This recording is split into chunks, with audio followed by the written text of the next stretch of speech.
చెప్పండి, ఈరోజు ఒక్కొక్క డిపార్ట్మెంట్కి సంబంధించి దసరాలన్నీ తగలబడతా ఉన్నాయి. ఎందుకు తగలబడితే ఎంత మిస్టరీగా ఉంది, దాన్ని ఎలా చూస్తారు, ఏంటి ఎందుకు జరుగుతుంది అనుకుంటారు? ఇక్కడ మేము మా ప్రభుత్వాన్ని ఏర్పరచకముందే మేము ఒక మాట చెప్పాము. అంటే చంద్రబాబు నాయుడు గారిని అరెస్ట్ చేసినప్పుడు ఏదో 250 కోట్లు, తర్వాత 20 కోట్లు 30 కోట్లు అనే అంశం తీసుకొచ్చారు. అంటే చాలా చిన్న దీనికే ఆయన 50 రోజులు జైలు పాలు చేయడానికి చూసిన ప్రభుత్వం అది గత ప్రభుత్వం. రేపు వాళ్ళు చేసే అవినీతులు ఏ స్థాయిగా ఉంటాయో, వాళ్ళు చేసే అవినీతులు నిజంగా శిక్షించాల్సిన పరిస్థితి వస్తే ఈ రాష్ట్రంలో ఉన్న జైలు సరిపోవు అని నేను చెప్పడం జరిగింది ఆల్రెడీ. అంటే ఆ రకంగానే వాళ్ళు ఏ రకంగా అవినీతులు చేస్తున్నా శాఖాపరమైన అవినీతులు అన్నీ కూడా కప్పిపుచ్చుకునే విధంగా ఈ ప్రభుత్వం ఎలాంటి నిర్ణయాలు తీసుకుంటుందో, అంటే గత ప్రభుత్వంలో ఒక కక్షపూరిత చర్యలు తీసుకుంటుందేమో, లేదంటే ఈ రాష్ట్రంలోనే లేకుండా చేస్తుందేమో అనే ఉద్దేశంతో ముందే భయపడి, అంటే ఏదో అంటారు కదా, దొంగ ఎవరంటే భుజాలు తడుముకున్నట్టుగా ఈ గత ప్రభుత్వంలో తాలూకు మనుషులు ఎవరైతే ఉన్నారో వాళ్ళందరూ కూడా గబగబా ఆనవాళ్ళు ఏవైతే ఉన్నాయో అవినీతి తాలూకు ఆనవాళ్ళు భూస్థాపితం చేసే పరిస్థితి చేస్తున్నారు, బూడిద చేసే ప్రయత్నం చేస్తున్నారు. కానీ ఎప్పుడైనా సరే నిజాయితీ గెలుస్తుంది.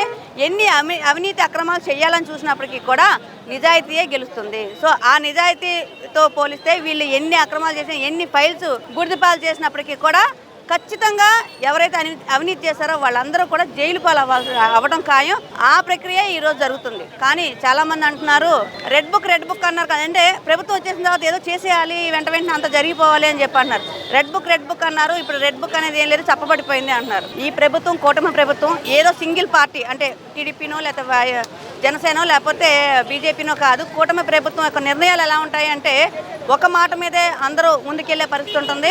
ఈరోజు పవన్ కళ్యాణ్ గారు ఆ రోజు అసెంబ్లీలో చెప్పడం జరిగింది, మేము కక్షపూరిత చర్యలు తీసుకోము, కేవలం చట్టం తన పన్ను తాను చేసుకుపోతుంది, నిజంగా వాళ్ళు అవినీతి చేస్తే చట్టమే శిక్షిస్తుంది అని చెప్పారు. ఈరోజు అదే జరుగుతుంది. కాబట్టి ప్రజలు కూడా కొంచెం ఓపిక పట్టాలి. ఎందుకంటే శాఖపరంగా ఎన్ని నోట్లు రిలీజ్ అవుతున్నాయి, శ్వేతపత్రాలు రిలీజ్ అవుతున్నాయి, ఆ శ్వేతపత్రాలు జరిగిన అవినీతులు ఎంతెంత ఉన్నాయి, ఏ స్థాయిగా ఉన్నాయి, ఇవన్నీ కూడా కొంచెం టైం పట్టిద్ది. ఏం చిన్న అంశం కాదు ఇదేమి. చాలా చాలా అనుకొండలు లాంటివి ఉన్నాయి ఈ శాఖల్లో. ఈ ప్రతి శాఖ ఇప్పుడు దాకా కుటుంబ ప్రభుత్వం రిలీజ్ చేసిన ప్రతి శ్వేతపత్రంలో కూడా అనుకొండలే ఉన్నాయి. సో ఆ అనుకొండలందరినీ ఒక దారికి తీసుకొచ్చి వాళ్ళ అవినీతి ఏదైతే జరిగిందో దాన్ని తేల్చాలి అంటే ఖచ్చితంగా టైం పడుతుంది. ఆ టైంలోపు ప్రతి ఒక్కళ్ళు కూడా శిక్షార్హులు అవుతారు. అంటే రెడ్ బుక్ చూసి చాలా మంది భయపడతారని చెప్పి అనుకుంటున్నారు. దాని భాగంగానే ఈ చర్యలు జరుగుతున్నాయి అనుకోవచ్చా? అంటే అది రెడ్ బుక్లో ఇంకా రెడ్ బుక్ ఓపెన్ చేయాలా, అసలు రెడ్ బుక్లో ఎవరున్నారో కూడా ఎవరికి తెలియదు. అయినప్పటికీ కూడా ఇవన్నీ జరుగుతున్నాయంటే ఇది వారు చేసుకున్న పాపాలే. వీటికి తోడు ఇంకా రెడ్ బుక్లో ఎవరైతే ఉంటారో వాళ్ళు అదనం అవుతారు తప్పితే, అంతేగాని ఇప్పుడేదో రెడ్ బుక్ ఓపెన్ చేసి దాంట్లో ఉన్న అంశాలను అయితే బయటకు తీసుకొస్తున్నారో లేకపోతే దాంట్లో ఉన్న అంశాలతో మాత్రమే ఈ విచారణ జరిపిస్తున్నారు అని చెప్పనైతే ఎక్కడా లేదు. విజిలెన్స్లు కూడా కొన్ని డిపార్ట్మెంట్స్కి చంద్రబాబు నాయుడు గారు ఆదేశాలు ఇస్తున్నారంటే ఏదైతే శ్వేతపత్రాలు విడుదల చేశారో ఆ శ్వేతపత్రాల తాలూకు అంశాలను మాత్రమే ఆయన విజిలెన్స్ డిపార్ట్మెంట్కి ఆదేశాలు ఇస్తున్నారు. దాంట్లో ఏంటి విచారణ చేయండి అని చెప్పారు. అంతేగాని రెడ్ బుక్ అంశాలు ఇంకా రాల తెరపైకి. అవి వచ్చిన రోజు ఇంకా ఎంతమంది బయటపడతారని మనం అందరూ వేచి చూడాల్సి. ఒక పక్క చూస్తుంది ఐఏఎస్ ఐపీఎస్లు ఒక్కొక్కరి మీద వచ్చిన ఆరోపణలు తగ్గట్టుగా వాళ్ళ మీద చర్యలు తీసుకుంటుంది గవర్నమెంట్. రాజ్యాంగం మీద దాడి చేస్తున్నారని చెప్పి వైసీపీ నాయకులు అంటారు. దాన్ని ఎలా చెప్తారు?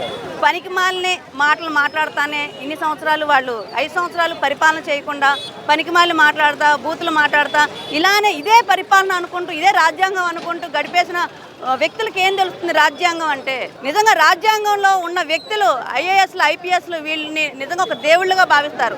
ఈరోజు ఈ రాష్ట్రంలో అవ్వచ్చు, ఏ రాష్ట్రమైనా అవ్వచ్చు, రాజ్యాంగాన్ని అమలుపరిచే అంటే ఫస్ట్ స్టెప్లో వాళ్ళు ఉంటారు ఐఏఎస్లు ఐపీఎస్లు. వాళ్ళకి ఒక మంచి గౌరవం ఉంటుంది.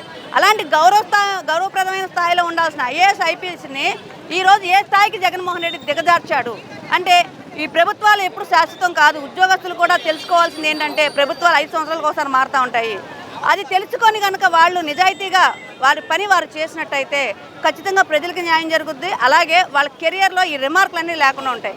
ఇక్కడ చట్టం తన పని తాను చేసుకుంటుందన్న అలాగే ఐపీఎస్లు ఐఏఎస్ల విషయంలో కూడా ఏదైతే ప్రభుత్వం తీసుకోవాల్సిన నిర్ణయాలు ఉన్నాయో అది ఖచ్చితంగా క్రమబద్ధంగానే తీసుకుంటున్నారు. దానికి ఇంకా వేరే లేవు కదా వీళ్ళ దగ్గర ఏమి కుటుంబ ప్రభుత్వాన్ని మీద దాడి చేయడానికి. కాబట్టి ఇలాంటి అంశాలన్నీ తీసుకొచ్చి చెప్పలా ఏదో పిచ్చోడి చేతికి రాయిస్తే అన్నట్టుగా నేను ఎప్పుడో 4 సంవత్సరాల క్రితం చెప్పాను.